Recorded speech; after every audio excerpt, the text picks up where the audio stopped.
On today's show, NBA opening week is here. The Cavs play on Wednesday, and that means it's time to make some predictions about how this season is going to go. Who's going to make the All-Star team? What's the Cavs record going to be? How will the playoffs go? We're going to talk about all that and so much more on this Monday edition of Locked On Cavs.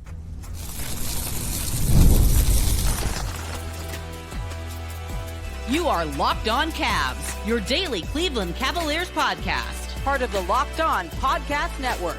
Your team every day.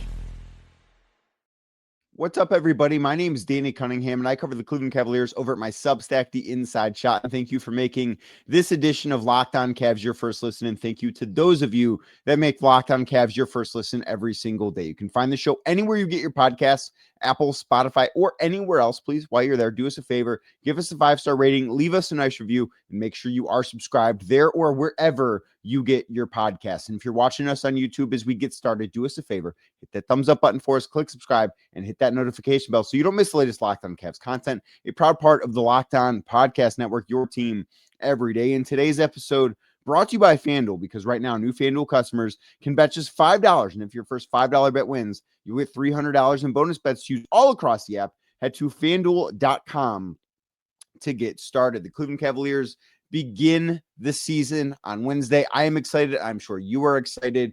Can't wait to be in New York for that game. And then they will take on the Brooklyn Nets on Friday. And then the Milwaukee Bucks in their home opener on Sunday night at Rocket Arena.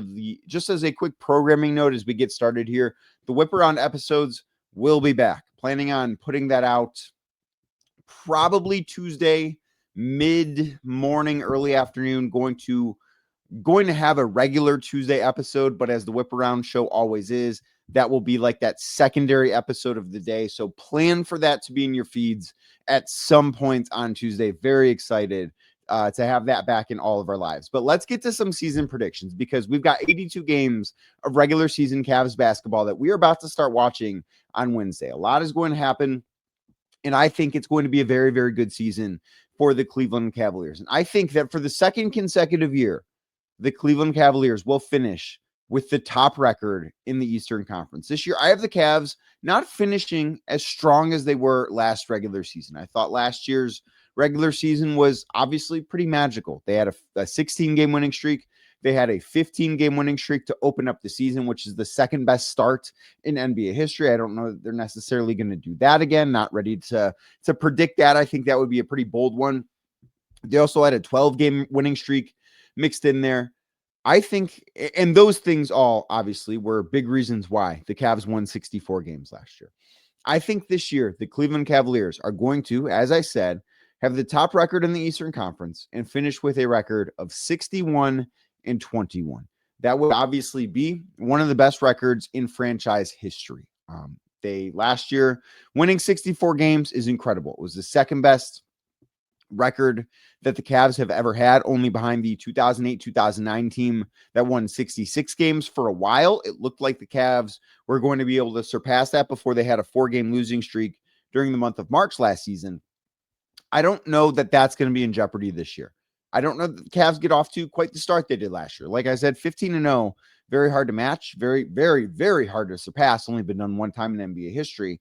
And I don't know that that's going to be the way the Cavs are going to be able to hit the ground running this year. Because if you look back to what happened last year, yes, Kenny Atkinson was new, but they didn't have new players to integrate into the roster, right? Like Ty Jerome was the closest thing to a new player, and he had been with the Cavs for a year. He just didn't make an impact the year before on the floor because of an injury. This year, the Cavs have new guys that they do need to incorporate, whether it be somebody like Lonzo Ball, who I'm going to talk about a little bit more coming up in segment number 2. Somebody like Larry Nance Jr., who, yes, has played with some guys on this roster before, right? Like he has played with Jared Allen. He has played with Lonzo Ball in Los Angeles. He has played with some guys on this team before, but he's not played with this group specifically before. I think there's going to be a bit of an integration period for him, for Lonzo, for Thomas Bryant, if he is in the rotation at certain points, which I wouldn't expect him to be at the start of the season. I think there's going to be an adjustment period to Jalen Tyson getting real NBA rotational minutes, which I do expect to be the case at the start of this season, at least while the Cavs are not fully healthy. And I think that's part of the reason why I don't know. So I do think the Cavs are going to be the best team in the Eastern Conference this year. I think they finished with the best record. I think in right now, they are the odds-on favorite on FanDuel to win the Eastern Conference. I don't know if that's ever going to change.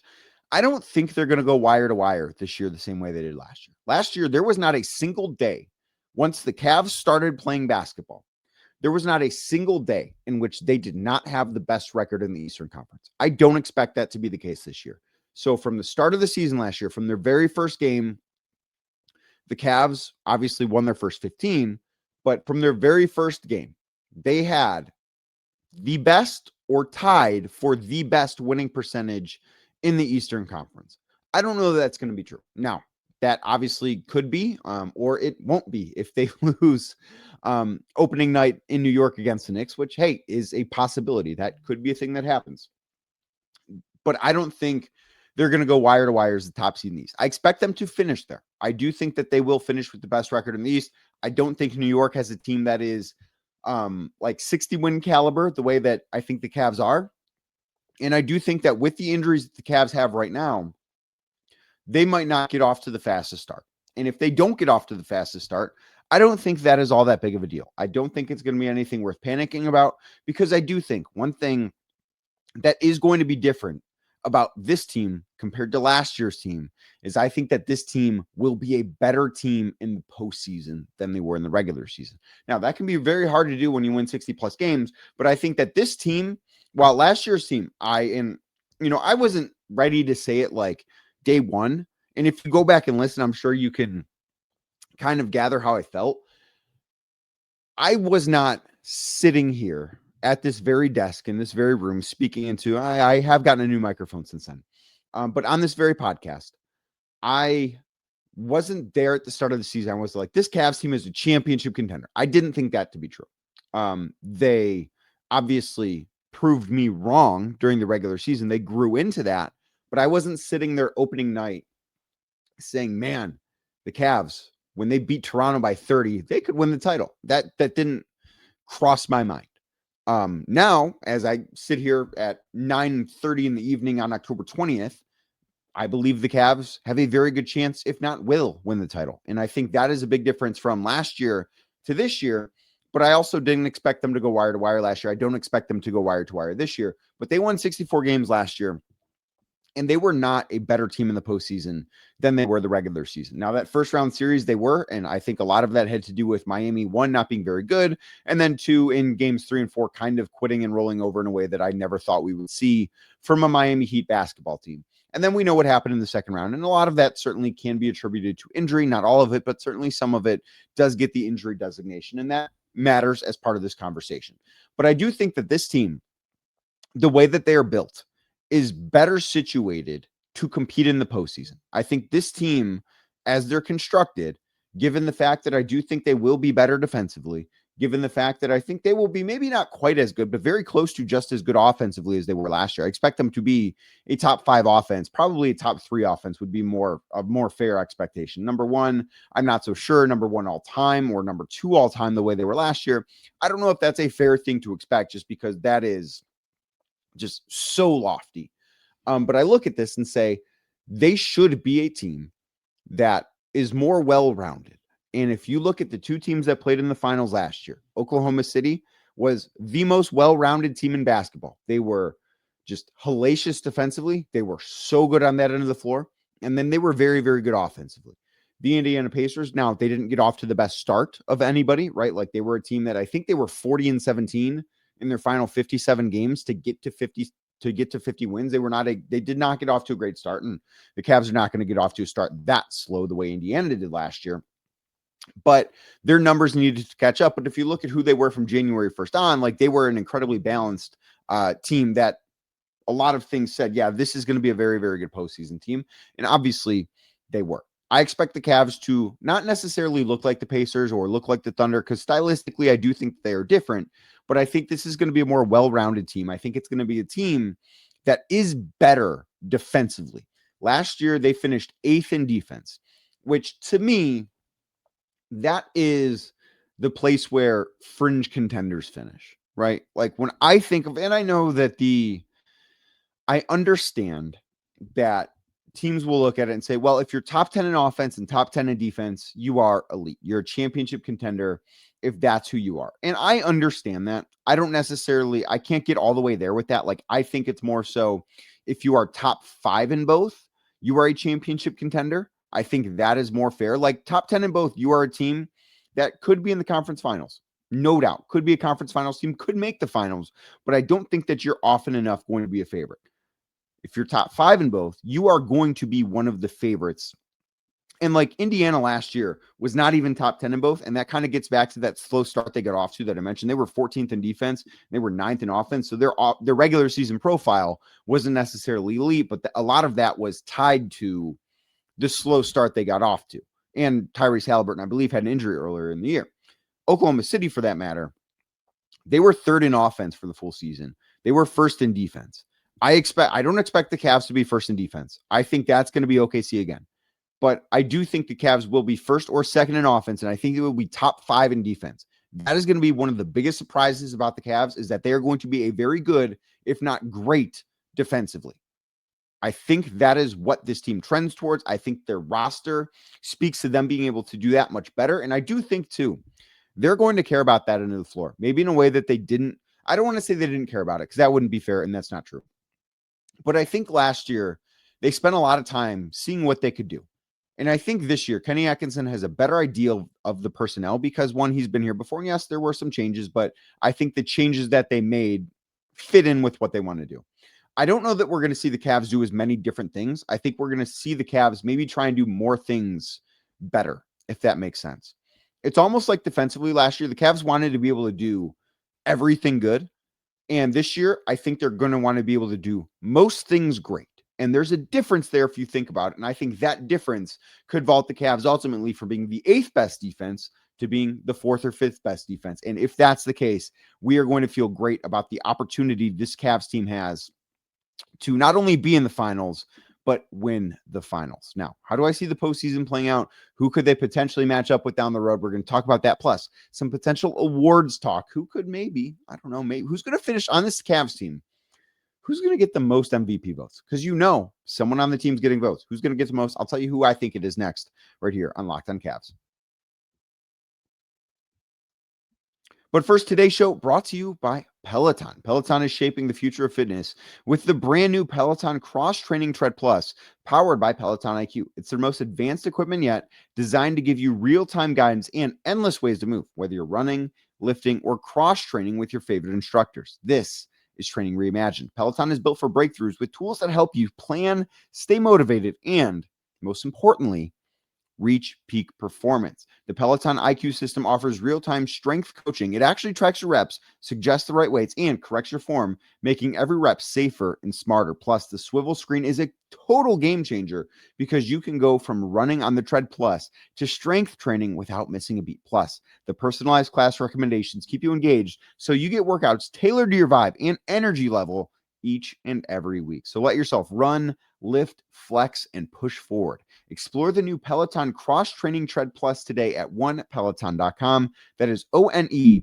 Peloton.com. Today's show also brought to you by Monarch Money. Let's be honest. Most of us can't even name all of our financial accounts, let alone what they're worth. Between 401ks, savings, and investments, it's easy to lose track. And that can mean leaving money on the table. And I promise you, that is not something that you want to do. That's why there's Monarch. It's an all-in-one personal finance tool that brings your entire financial life together in one clean, easy-to-use interface on your laptop or on your phone. Monarch can help you organize your accounts, track your spending, get a better handle on your investments without ever having to touch a spreadsheet. Plus, you can review everything with your partner, see the shared goals that you two might have, and make better financial decisions moving forward. And Monarch's visual dashboards and smart tools make it so much easier to understand where your money is going and how to make it work harder for you. So don't let this financial opportunity slip through the cracks. Use code LOCKEDONNBA, that is LOCKEDON NBA at monarch.com. That has changed. It is now monarch.com. monarch.com. Again, Locked On NBA is the code at monarch.com for 50% off your first order. Again, monarch.com, monarch.com, code Locked On NBA, LOCKEDON NBA for half off your first year. Thank you again for making today's edition of Locked on Cavs your first listen. Thank you for making Locked on Cavs your first listen each and every day. I think the Cleveland Cavaliers will be in the NBA Finals in June. That is my, as deep as right now, I'm willing to go. Maybe tomorrow I'll change. But I feel very good about this Cavs team winning the Eastern Conference this year. As I mentioned on Friday's show, they are the favorites to win it. The odds fluctuate a little bit, but they have been a pretty, I don't want to say a heavy favorite, but there's a gap between them and the New York Knicks in the betting odds with FanDuel. And that matters a little bit to me, but ultimately I look at this and I just think the Cavs are the better team. I think that this Cavs team is better than the New York Knicks. I think they have more top-end talent than the New York Knicks. I personally would take Donovan Mitchell over Jalen Brunson. And I also would take Evan Mobley over Karl Anthony Towns. And then you get to the role players, and I do think that the Cavs have the edge. Like whoever the third best player you want to say on the New York Knicks is, whether it be Mikal Bridges or OG Anunoby, I think Darius Garland is better than that player. I think if you go down the line, now there might be some edges to New York. It's not like 1 through 15, the Cavs have the advantage, because that would not be true. But I look at this and say, I think the Cavs have a coaching advantage because I do think Kenny Atkinson is a better coach than Mike Brown.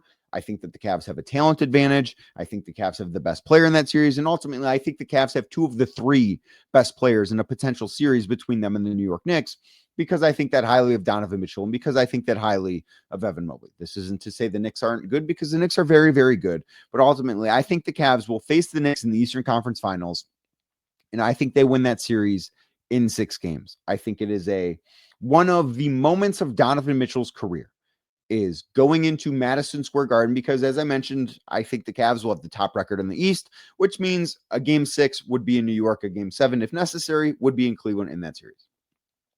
But I think Donovan Mitchell will go into Madison Square Garden in the Eastern Conference Finals and win the Eastern Conference and advance to the finals for the first time in his career. That might be a little bit bold, going out on like calling how many games this is going to go on October 19th. But this is a prediction show. Maybe I'm right, maybe I'm wrong. We'll find out in several months.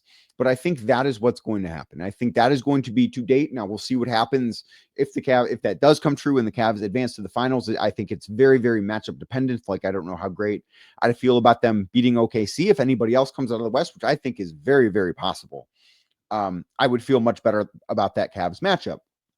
So I look at this and think that would be certainly to date the best moment of Donovan Mitchell's career, doing it on that stage against that team where he was rumored to go, and the team that beat him in his first postseason series with the Cavs.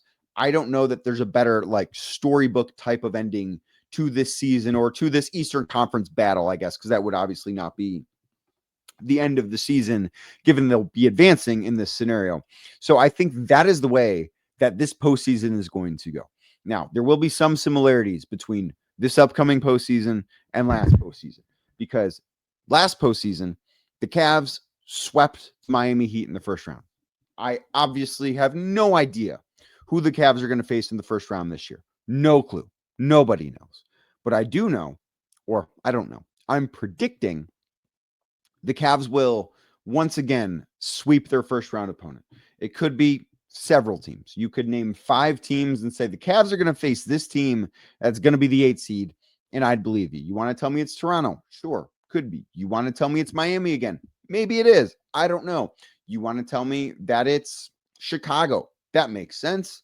You want to tell me, I mean, go on down the list. There are a number of teams that you can look at in the Eastern Conference and say they'll be the 8th seed. The Cavs will face them in the first round of the playoffs. And I would believe you. And whoever the 8th seed is going to be, the Cavs are going to sweep them. Now, here's where things are going to get different for them in the postseason. They're not going to lose in the second round like they did last year. That's a big difference, first of all. I do think that's a series that they don't sweep. I think that is a closer series than a first round series will be for them. But ultimately, whether they face a team like Orlando or Atlanta, I think they win that series in 5 or 6 games before taking on the New York Knicks in the conference finals. I think the Knicks will have very similar postseason success. Like maybe they don't sweep the first round, considering they might be facing a better team as the 7 seed, because I think they'll be the 2 seed, maybe even the 3 seed, because I'm not sure that they are going to go quite as hard in the regular season, considering that they were just in the conference finals, a little bit of a shorter offseason. They have an adjustment to a new coach. So I could see them potentially dropping to the 3 seed. That's not like a referendum on what I think of their postseason ceiling, but I think that the regular season ceiling just might be a little bit lower. Not even ceiling, but like their floor might be a little bit lower in the regular season. I think that is something that matters here. But I think that those two teams meet in the conference finals, and ultimately the Cavs will be the team that end up winning that series and advancing to the NBA finals. Now, I think that 2 players for the Cavs are going to get votes for MVP. And the guy who finished 5th last year might not finish as high this year. I actually think Evan Mobley is going to be the highest MVP finisher for the Cavs this upcoming season. And I'll tell you why next, right here on Locked on Cavs. But first, today's show brought to you by FanDuel. The NFL season is here, and FanDuel has an offer that you don't want to miss because right now, new customers can bet just $5. And if that first $5 bet hits, $300 in bonus bets will be yours. All you got to do, $5, pick a winner, any winner. And if it hits, $300 in bonus bets is yours to use all across the app. I feel bad. I don't know how this happened, and I'm stunned that it did. I know I spoke last week about loving the under in the Cleveland-Miami game. I loved it. I thought there's no way those two teams in that weather, and it was bad weather. There's no way those two teams in that weather score over 34.5 points. I liked the Browns minus 2.5. I didn't love the Browns minus 2.5 because they're the Browns, and just like betting on them as a favorite is terrifying. Obviously, they covered that. The fact that that game went over is still stunning to me. The weather here was so bad on Sunday, but hey, the Browns got to win, and you really can't be mad about it. Now, speaking of the Browns, guy that used to play quarterback for the Browns, playing on Monday Night Football tonight against Detroit. I like Tampa Bay plus 5.5 on the road in Detroit. I don't know if the Bucs are going to win, but every game that they play is just electric. I don't know that there's a more entertaining team in football right now than Tampa, because every week it feels like they're going to win by 3 or they're going to lose by 3. Well, guess what? 3 points is within the 5.5 that they're getting from Detroit. So I like the Bucs to cover in that one. And maybe you like that too. And if you do, that could be your first $5 bet with FanDuel. And if it hits, $300 in bonus bets are yours. So what are you waiting for? Visit FanDuel.com to download the app today and get started. Again, that is FanDuel.com today to download the app and get started. FanDuel, play your game. Today's show is also brought to you by Game Time. Basketball season officially here. Nothing beats being in the arena for those opening games. But let's be real, getting tickets can be a total headache between waiting in queues, surprise fees, prices that jump right before checkout. Nothing drives me crazy like those hidden fees. It's easy to get frustrated, and believe me, I've been frustrated before, when all you want to do is cheer on your favorite team. That's why there's Game Time, because Game Time is the app that gives fans the advantage. It's your ultimate life hack for scoring amazing NBA tickets fast, easy, and most importantly, stress-free. Maybe you're a Cavs fan that lives in the New York City area and you want to go to a game this weekend. You've got not one, but 2 opportunities. You've got opening night on Wednesday, and then you've got the second game of the season on Friday. Tickets available for both games. Not going to be super cheap Wednesday, I would imagine. I've not looked on Game Time.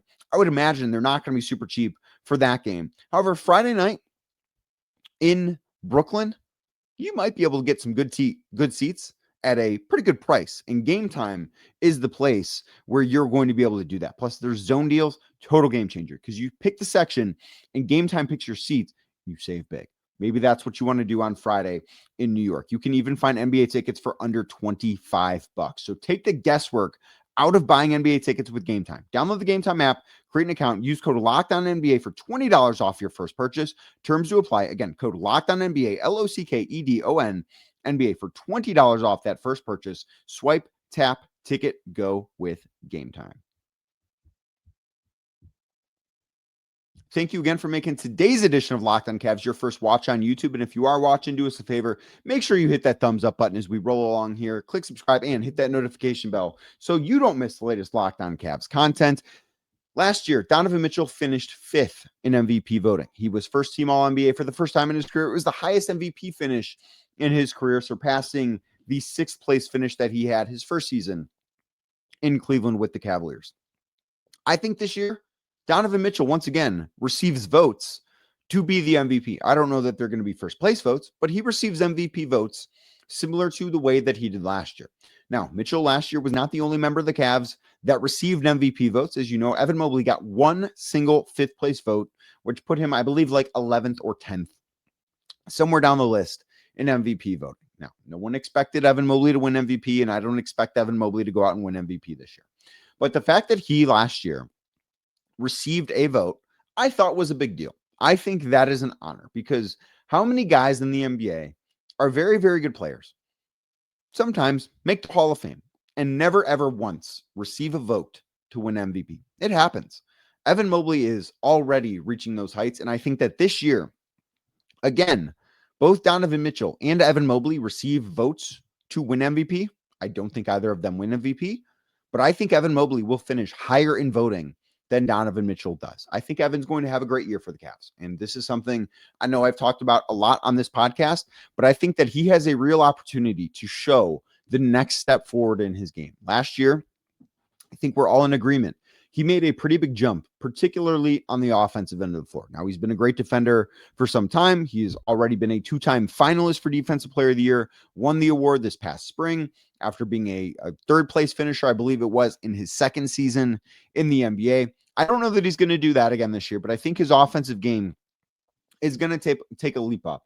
And part of that has to do with Darius Garland and Max Strus being out to start the season, because I think the Cavs are going to put a lot more on Evan Mobley's plate this year at the beginning of the season. Last year, he spent a lot of time on the floor with Donovan Mitchell. This year, I don't expect him to spend as much time with Donovan Mitchell on the floor. Now, there will be times, and maybe once the Cavs are back to being fully healthy and they have Darius Garland and they have Max Strus, the rotations that Kenny Atkinson plays, maybe they go back to being similar to what they were last year. But at the start of the season, I expect Jared Allen to be alongside Donovan Mitchell, and I expect Evan Mobley to be the offensive fulcrum on the floor when he's out there without Donovan Mitchell. Now, last season, Evan Mobley averaged 18.5 points a game, which was nearly a 3-point increase from the 23-24 season. What I thought was impressive about this is, one, how efficiently he did it, and two, the fact that he increased how many points per game he scored while actually very slightly decreasing his minutes. I think this year his minutes are going to be a little bit higher. I don't know that he's going to be like 35, 36, but I do think he'll be around 32, 33. And I think that this year we're going to see a very similar jump in his points per game. So let's just, for like simplicity's sake here, I guess is the word I would use, call that a 3-point jump that he had from 15.7 to 18.5. I think he's going to have a 4 to 5 point jump in points per game. I think he's going to be around 23, maybe even 24, the low end of 24 points per game this year. I think he's going to be an offensive force. I think he's going to show more of his game. I think he's going to shoot the ball about as well as he did last year. That volume might increase because I do think more will be on his plate. And I think he also is going to be second on the Cavs in field goal attempts. Last year, he averaged 12.8 attempts per game, which was the most of his career, but that was second on the team behind Donovan Mitchell, behind Darius Garland. I think he surpasses Darius Garland this year in terms of field goal attempts, and I think that will be the best thing for him. I think that will be a great thing for the Cavs, and I think that will speak to him actually being the Cavs' second or maybe even 1B option offensively. That's how I think things are going to go with Evan. I think he's going to have a great year. I expect him to be an all-NBA player again. And I expect Donovan Mitchell, again, to be an all-NBA player. Probably second-team all-NBA. I think Evan will probably be second-team all-NBA as well. I think, once again, he will be finalist for Defensive Player of the Year. Not sure that I would expect him to win it if Victor Wembanyama stays healthy. I would imagine that he's going to get a lot of votes and he's going to win that award. Obviously, time will tell, and we will have to wait and see. One other awards prediction that I have before we get out of here. Last year, the Cavs had a finalist for Sixth Man of the Year in Ty Jerome. He didn't win the award. I thought he deserved it. But this year, I think Lonzo Ball is going to be a finalist for that award. Lonzo is not going to start probably any games for the Cavs this year. The Cavs are going to monitor his minutes in the hopes that he is ready to go for the postseason, because that is what this season is about. And he is, I think, essential to their title hopes. If they can keep Lonzo Ball healthy, the Cavs are going to feel really, really good in the postseason. But I think that the impact that he is going to have coming off the bench is going to be one of the greatest impacts that any bench player has this season in the NBA. Now, the thing that's going to be tricky here is his counting stats aren't going to be crazy. When we think of a 6 Man of the Year award, we think of a guy that comes in off the bench and just lights it up, fills it up in the scoring column, right? Like when Tyler Hero won it a couple years ago, he scored a lot of points. Last year, Ty Jerome shot the ball incredibly well from beyond the arc and scored a lot of points coming off the bench. It felt like whenever he got the opportunity, he scored 20 points. Even DeAndre Hunter, who was the favorite before the Cavs traded for him, or was a favorite before the Cavs traded for him, he was averaging 19 points a game, I believe it was, coming off the bench for Atlanta last year. Lonzo's not going to score like that. So maybe that complicates things a little bit, but I think the advanced numbers are going to just shine a light on Lonzo. That's going to be really, really good. And I think his assist numbers are going to be great. I think he's going to be efficient when he does opt to shoot. I don't think the scoring numbers are going to be great. Like I would imagine he's going to be somewhere between 8 and 11.5 points per game. But I think the impact that he will have on the Cavs, both offensively and defensively, very, very important, coming off the bench is going to be second to none on this team. I think it's going to be one of the most impactful bench players in all of the NBA, and I think he will be recognized and such. He might not win the award, but I do expect him to be a finalist that gets heavy consideration. Those are my predictions. I've got a few more, probably just going to write about them on my Substack, so link is in the show description if you're interested in getting those in your inbox. It'll probably hit Wednesday morning. But thank you for making today's edition of Locked on Cavs your first listen. Thank you for making Locked on Cavs your first listen every day. Programming note from the start of the show, again, the whip around episode, going to be back. We're going to talk Knicks. We're going to talk Nets. We're going to talk Bucks. Those are the three opponents for the Cavs this week. So we will be talking that. That should be in your feed Tuesday, late morning, early afternoon. It all depends on when I can get all the interviews done. I have one of them done already, but hopefully Tuesday, late morning, early afternoon is when you will expect to see that wherever you get your podcast and, of course, on YouTube as well. So make sure you're subscribed, Apple, Spotify, anywhere else. Please do us a favor, too. If you're watching on YouTube, hit subscribe. And while you're here, hit that thumbs up button. It's easiest. That thumbs up button right there. Click it for us. That's the best way you can help grow the show. And I very much appreciate you tuning into Locked on Cavs today. And I will be back tomorrow. The season's almost here. Talking more about the Cleveland Cavaliers.